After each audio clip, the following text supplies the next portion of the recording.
0 to 60 can define a performance car, but it's the fastest 60 to 0 that's the aim of Tarok's brakes.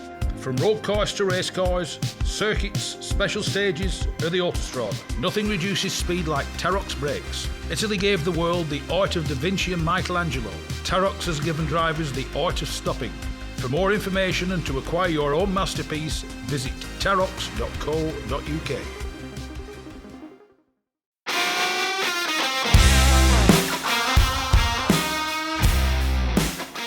Yes, it's me, Mike Stone, and this is the Backseat Driver Podcast.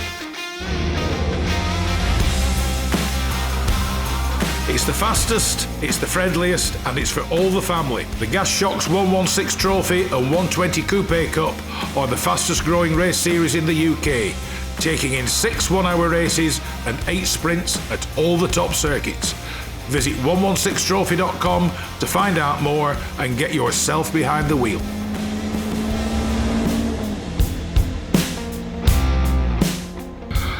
I'd like to welcome back to the Backseat Driver Radio Show Noel Stokoe, press officer, librarian and out-and-out Jowett enthusiast from the Jowett Car Club. We finished off last Sunday with gearbox problems and the fact Jowett were busily filling up the local Bradford football ground with conked out cars. But, I mean, things did improve to a degree. So, Noel, welcome back to the Backseat Driver Radio Show. Yes, it's nice to see you again. Now, as I said, we'd stopped with Duff gearboxes at a football stadium in Bradford full of conked out cars. Yes. Do carry on. Right, I will. Yes. Well, just going back slightly before we do that, I ought to mention a bit more about the Javelin and Jupiter successes in competition. It rather evens out the conked out bits. Yeah, we need to say something nice, don't we? So, but yeah, they entered a Jupiter, which was very brave of them actually, because they entered a Jupiter in the Lamo 24-hour race in 1950. Now at that time they'd only built about 4 or 5 cars. Anyway, they entered the Jupiter in it, and it ran really well. Once again, it was driven by Tommy Wise and Tom Wisdom. And now, just put in for those who aren't sure, the Jupiter it's an unusual style car. It has what you might call a saloon car front and a Jaguar XK 120 back end on it. It's one of those cars that the description probably doesn't do it justice. No. When you see them, they are actually a very stylish car. They're a smashing car. I'm saying that to keep you happy because you've got one in your garage. Yeah, yes, that's true. Well, yeah, they're a lovely car, and I'll say at the time they were very advanced, and they have always been very popular with enthusiasts because even in the early days they were recognised as being a really good driver's car. So I'll say they entered the 1950 Le Mans, which they won, and the 1.5 litre class, I should say, and it was a record distance they covered. It was the first one after the Second World War, I believe. Yeah. I don't think there was one in 49. I think it was. Anyway, they entered in 1950 and they won the class in 1950. But then they entered again in 1951. They put 2 ordinary Jupiters in, and then they also put in one called the Jupiter R1, which is basically the same chassis, but they had a very lightweight body on with motorcycle wings on, designed specifically for the Le Mans race, really.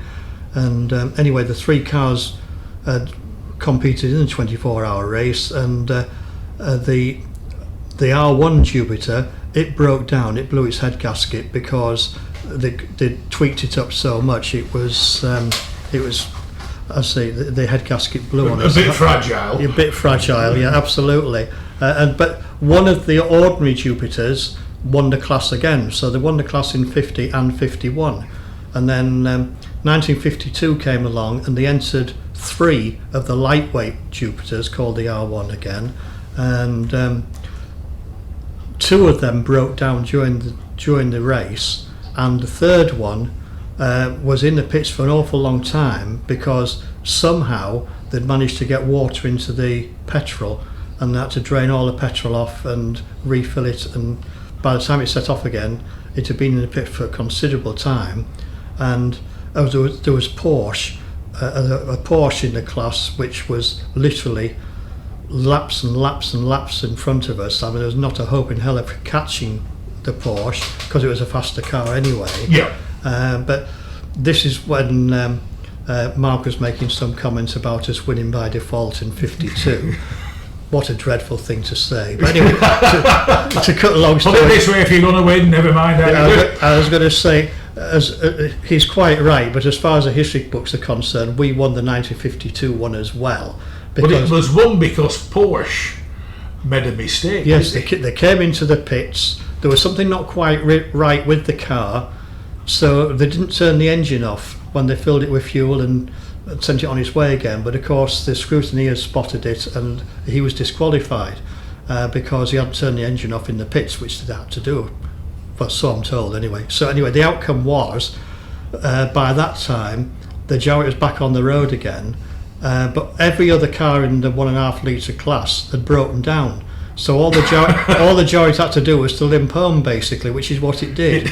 But I'll say the history books say we won 3 years in a row, which we did. Yeah. So, but with like the order of index, it was the lesser class because they didn't win outright, but it was like order of index. Yes, that's the engine right. sizes. Yes, and everything on else. the engine sizes. But another thing we don't really want to talk too much about is the fact that there was a Porsche in the 1.1 litre class as well. Yeah. Which didn't break down, but he won the 1.1 litre class with a much longer distance than we did in the 1.5 litre class in the Jowett. But anyway, Jowett. Semantics. They realised then, the Jowett board, that they'd had the day basically. They'd had 3 years of glory, and so they stopped racing then. But the Javelin was still very popular, and the Jupiter, with enthusiasts and local racing drivers and the like, and so they carried on well into the 50s doing competition work, and they were very successful, particularly in the Monte Carlo Rally. They were very popular, particularly the 50-51. Because that era and the Monte Carlo Rally, that was, if you could do well in the Monte during that era, it was serious sales promotion. Oh, absolutely. And ordinary people could enter in those days. I mean, one of the people who entered in the Alpine Rally, a gentleman with a wonderful name of Smallhorn. I forget his Christian name, but he and his friend entered in the Alpine Rally, which they did very well in. But it was just his family. It was just his normal car. He used it for everyday use. Yeah. But in those days, before big money came into motorsport, anybody could enter these sort of races and stand a reasonable chance of doing well in them. But by the time you got towards the mid-50s, that was no longer the case, really. Well, the only thing you had to do was fit a set of spotlights, really. Absolutely. That was roughly about it. Yeah, that's right, and have some snow tyres on the back. Some snow tyres on the back. So, anyway, coming back to Jowett's problems,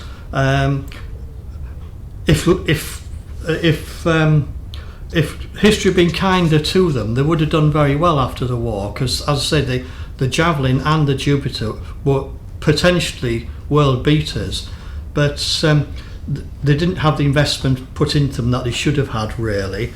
And I'd mentioned earlier on that the Bradford van was produced as well from 1946, which was a stopgap model, which was a rehash of the 1938 twin-cylinder van.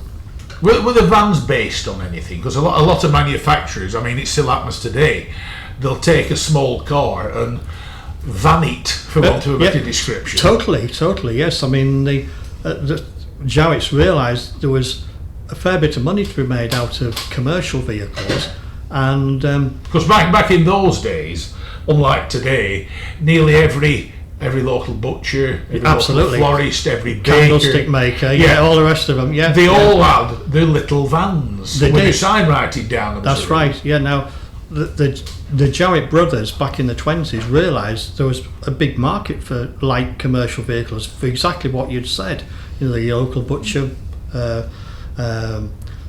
carpet person, anybody with a small business needed a small vehicle which was cheap to run. Yeah. And I'd say that they advertised the fact it was a penny a mile to run these cars. And a lot of them actually had only one seat. They had a driver's seat. You had to pay extra for a passenger seat. Yeah. But the actual van was based on the long 4 chassis or the short 2 chassis. The chassis was the same, but they put a van body on, which was, the front end was still the same, but instead of having a passenger space at the back, it was made into a van or a pickup, which they referred to as a lorry, but it is a pickup as far as you're concerned nowadays. Yeah. But I'd say they were very successful. In fact, back in 1930, at the start of the Depression, Jowett's were selling more commercial vehicles than they were cars, because people still needed commercial vehicles for business use. Yeah. So, Jowett's have always had commercial vehicles. Now, the Bradford van, as I say, was a stopgap model, which was exactly the same pretty much as the pre-war one, except they put a different grille on, and called it a Bradford van because it'd been built in Bradford. Yeah. Now, that was only supposed to last for 2 or 3 years, because they were bringing out a new range of Bradford vehicles called a CD range. Now, the idea was they were going to have a range of inexpensive vehicles made, keeping the thrifty feel in mind, and the front end of the vehicle will be the same for the car, the van, the estate car, and the pickup. They were all going to use the same front end but a different back end to them all. But this was a more modern design, which was much more advanced than what they were building pre-war. Now, they got the design worked out, and then they were having the bodies made at a firm called Briggs, which were based in Doncaster. Briggs also produced the existing Bradford van and the Javelin Saloon. So they liaised with Briggs to bring out the new CD range, but what with one thing and another, it got delayed, and the CD range never went into production. They only made one car, one pickup, and about 13 or 14 of the vans stroke estate cars. Yeah. So they never went into production, and my view is if they had, they would have been very successful, because they had a more modern look, a bit like a standard Vanguard type front end, and much more advanced than the pre-war model. But that never happened, and they continued making the Bradford van from 1946 right up until the closure of the factory in 1953. Now, the Bradford van, I have one, and I love it. It's pre-war in every respect, but it's great fun to drive, easy to work on, because I'm not a mechanic, so I can keep a Bradford van on the road pretty much myself. but the Javelin and Jupiter, I rely on club friends to help me out because they're too complicated for me. Yeah. But anyway, the outcome was the CD range never went into production, so they relied still on the Bradford van, and then the Javelin and the Jupiter. Now, the Jupiter was an expensive car to build, and they wanted to make that an easier car to design, to manufacture as well. Because the interesting thing is, your Jupiter has no boot lid. It doesn't, yeah. But later on they discovered fault-like boots, so they built it with a boot lid. That's right. Well, most of the Jupiters, they made 899 of them, and over 800 are what they call the SA, which doesn't have an opening boot. There's just a parcel shelf behind the front seat. So you've got to tip the seat forward and put a very small suitcase in the back. But you normally need to take tools as well, so there's very little room in them. But the later model, the SC, they made 90 of them with an opening boot, which is far better really, because you can put stuff in and out much easier. But I'd say they're quite a rare vehicle now, because there was only 90 of them made. Yeah. But once again, they realised that Jupiter was expensive to make, because all the panels were made by hand and assembled around individual cars. So nowadays, if you're restoring a car and you get a rear wing from somewhere else, it won't match your car perfectly because they're all different. Yeah. It's very noticeable when you see a line of them. You can see differences on all of them. They were going to bring out a new Jupiter called the R4 Jupiter, which had a more straightforward box section chassis, which was what they were going to use on the CD range, but once again it never got into production. But the R4, they made 3 of them, they made 3 prototypes, and it was a proper 100 mile an hour car. It's a super little thing. Some people think it's a obscure design because Do any still exist? they made 3 of them, and all of them crashed heavily, but amazingly 2 had been restored, so we've only lost 1 out of the 3, so there's 2 still in existence. But once again, what had happened was Briggs had sold their factory out to International Harvester, the tractor people, because no, that's not quite right, I'll correct myself. Briggs were sold out to Ford's.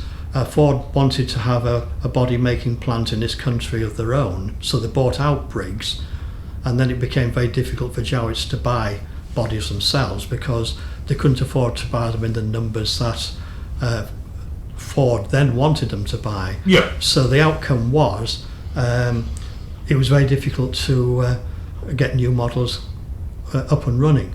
So with the R4 Jupiter, they decided to try and experiment with fiberglass. Yeah. And they were going to make them not requiring outside body manufacturers. They were going to build them in-house. I was going to say the only thing they technically need would be the moulds. Yes, yeah, and they experimented with them. And as I say, the first car was steel, but then they used the panels off the steel one to fabricate to make the moulds for the rest of them.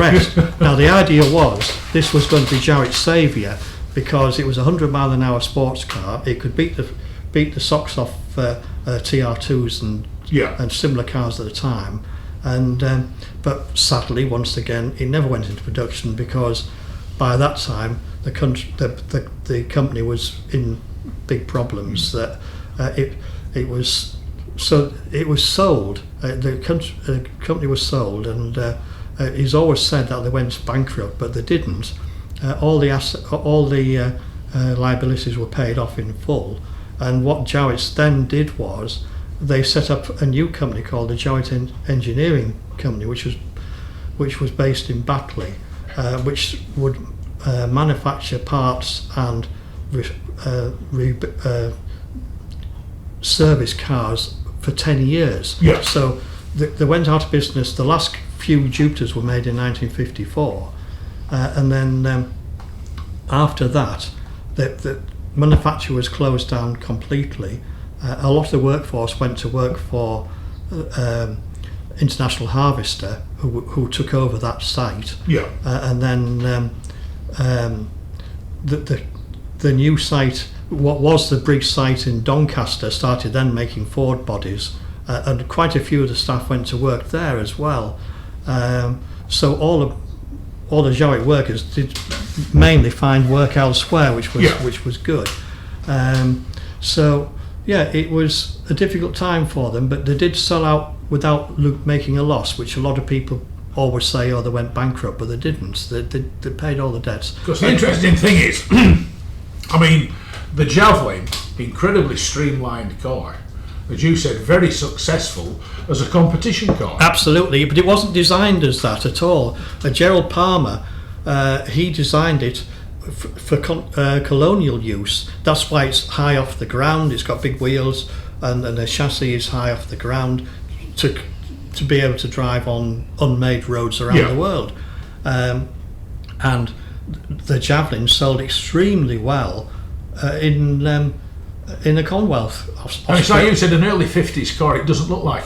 No. It looks like a late 50s, potentially early 60s car. Yes, it does, and it looks a bit like a smaller version of American, like cylinder. A Chrysler Airflow, something that like sort that. of thing. Yeah, and they had hoped to sell them in America, but that was a bit of a disaster as well. Unfortunately, they only sold 30 to about 33, I think it was, to America. But having said that, the Jupiter sold extremely well.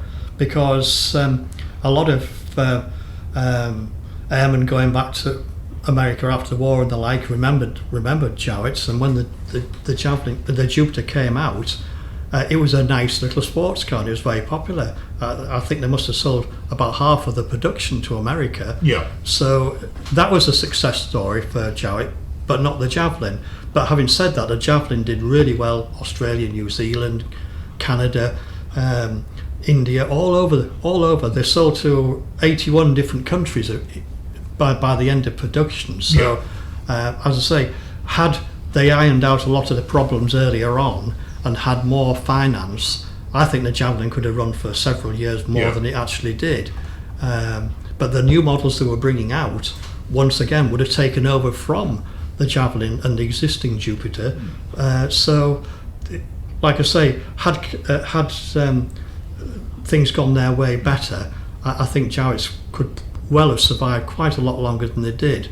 But it's the usual thing, of course. What's the best way forward? They went out in a blaze of glory, making their own cars and not being copied, not badge engineered Austin, Morris, Wolseley, Riley and all the rest of them. They ended up going out of business with their own cars, not sort of a badge engineered thing of somebody else's. So, well, the interesting thing is, it's like you said, you have three. You have a Bradford van, a Javelin, and a Jupiter. Yes, the Bradford van made them a profit. Yes, now that is the ironic thing. They brought out the Bradford van. Now somebody has said as well that the Jowett people might have felt embarrassed with the Bradford van because on the badge on the front it says Bradford in large print to say it was built in Bradford, and in small print underneath it says by Jowett. Yeah. So, but I mean, as it was, to a degree, it slightly disassociates Jowett from it, doesn't it? Yes. Well, the other thing I think is amusing, the fact that they made three models post-war. There was a Javelin saloon, the Jupiter sports car, and the Bradford van. Now, the Javelin and Jupiter were upmarket, modern cars, and the Bradford van was pre-war in every respect, and almost a joke in some ways because it was out of date. Yeah. But having said that, it was extremely popular because after the war, people didn't have a lot of money, and people buying cars for the businesses. A Bradford van was ideal because you could work on it, you could use it during the week and do some maintenance over the weekend, because people did in those days. But the outcome was, as you said, Mark, they made 40,000 Bradfords, which is more than any other model they made. And the Bradford van was the only model post-war that made money for Jowett. In fact, the Javelin Saloon and Jupiter were financed by the profit from the Bradford van, which I find amazing, really. I mean, one of the famous posters they have was called "From the Same Stable," and it's got a stable block with some horses' heads poking out, and it's got a Javelin car, a Jupiter sports car, and a Bradford van all in a row, saying "From the Same Stable." But I mean, they look so different. There's two very modern-looking vehicles and one looking prehistoric. But as I say, I love the Bradford van. They're a lovely car to work on, and if you want to have pre-war driving but want something a bit modern,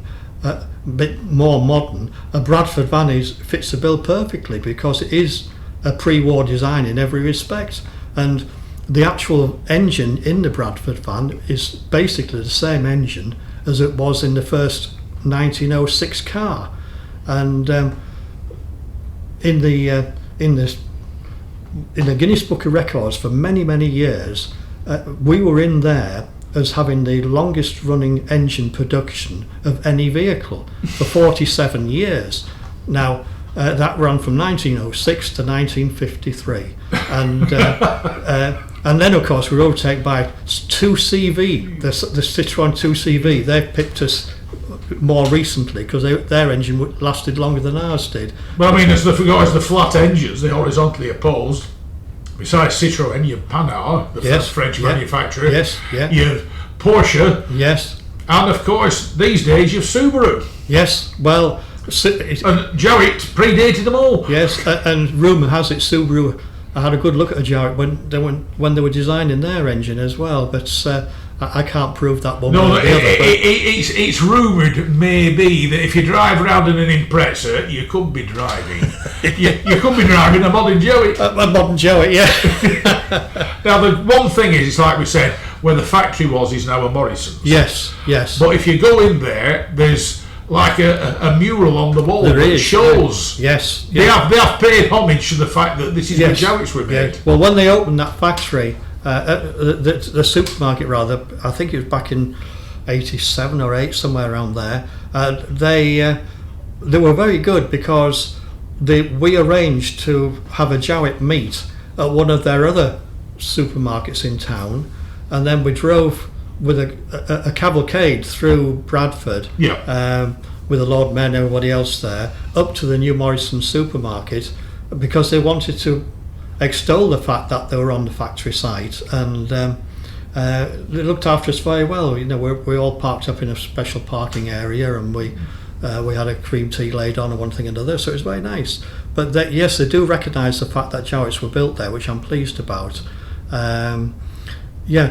So. And the other famous thing about Jowett, and you can find this little film on YouTube, the famous Jowett test run, or the route. Because when they were testing the new Bradford van, it was 120 miles round was this trip. It was. But there were 3 shifts of drivers. There were. Because when they set off, the drivers, every 8 hours, it had a change of driver.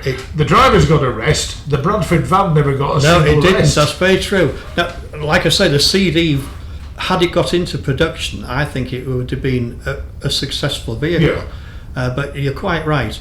They used to leave the Jowett factory and they would do an 8-hour shift, and they drive over the Dales, they come up Sutton Bank. There's a huge circular route they did, which took 8 hours. And when they came back to the factory, the people driving got out and put petrol in, one thing and another, and then they set off again for another 8 hours with 2 different drivers. Well, they did it in winter time. In winter, they had some horrendous weather, but they managed to do it for several months until they ironed out all the problems. They even took one on a test run to Italy. They went all the way through Italy and down to Pisa and back again without any problems. The actual CD range was partially designed by a gentleman called Roy Lunn, who took over from Gerald Palmer when he left in 1948. Now, Roy Lunn was a very clever engineer and designer, and he did most of the work on the CD range with a crew of people as well. But he went on a test run, and it was rumoured that when they were driving down these beautiful country lanes in the south of France and the like, one of the Jowett factory workers went with them in case they had mechanical problems, and they'd said, "Oh gosh, this is wonderful countryside, isn't it?" And this chap had said in the back, "Well, if we tidied up our area a bit, ours would just be as pretty as this is." But anyway, they did the CD trip quite successfully, and as I say, it would have under normal circumstances gone into production, but sadly it didn't actually happen. But one of the people in Switzerland who had a Jowett agency, he joined the journey at one stage, and was very impressed, and they were going to put orders in, but I say it just didn't happen, unfortunately. So it's a sad story in some ways, but it's a wonderful history that Jowett had. So I'm proud to be part of it. Really, I mean, I've been I'm a new boy. I only joined the club in 1984. So how many Jowetts exist? Are they still out there? Oh, there's a good number. I mean, Jupiters, they are getting restored more and more. When I first joined the club, my car was, a reasonably tidy car, but I mean, nowadays they're getting really well restored, and some of them look better than they were when they were. I mean, I know for a fact that there's 2 of them this year raced at Classic Lamo. A green one and a pale blue one. They're still out there racing. Yes. Now, Richard Gain, who was driving the light blue one, he's been waving the Jowett flag for quite a few years now. He's been to Lamo more than once, and he does other prestigious events as well. But it's a rich person's game to do motor racing now. I mean, the amount of money he spent on engine rebuilds and the like is phenomenal. In fact, he'd blown up an engine just before the Le Mans, so he had to use his replacement engine to actually do that trip. But no, it's wonderful to see them still in race mode now. Those two cars are the main two Jupiters, but we've had javelins as well in recent times. When they first brought out the Pirelli Marathon, I think that was 1988 from memory. We had a team of 3 Jowetts, two Jupiters and a javelin. My friend Jeff McCauley in York had the javelin, and it did really well. They all did very well. All 3 cars finished, but once again, after the first year, it got more heavily financed by more famous people. I mean, Sterling Moss, he had a car in the second one, and the car was prepared for him in advance, as rumoured at £30,000 or something. So it then became very difficult for the likes of ordinary club folks to enter cars. We did 3 years on the trot, but then we stopped after that. But we've done a lot of other racing in other events as well. So we still do our best to be seen by as many people as possible. So yeah, we're going from strength to strength, and as I mentioned to you earlier, Mark, it's our centenary next year. So where will celebrations take place? Well, the main rally is going to be based in Wakefield. We've had a lot of problems trying to find a hotel big enough, which is our normal problem, because you need a hotel with a capability of seating 250 people for the dinner dance, so it does limit a lot of places. But we're going to have various events during the year. They're doing a rerun of the 1923 Jowett forming of the Southern Jowett Car Club. They're doing a rerun of that. We're going to be at Goodwood.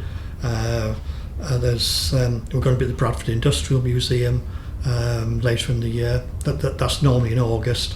Well, it's this weekend, funny enough, this year's one, but we're doing a bigger one next year.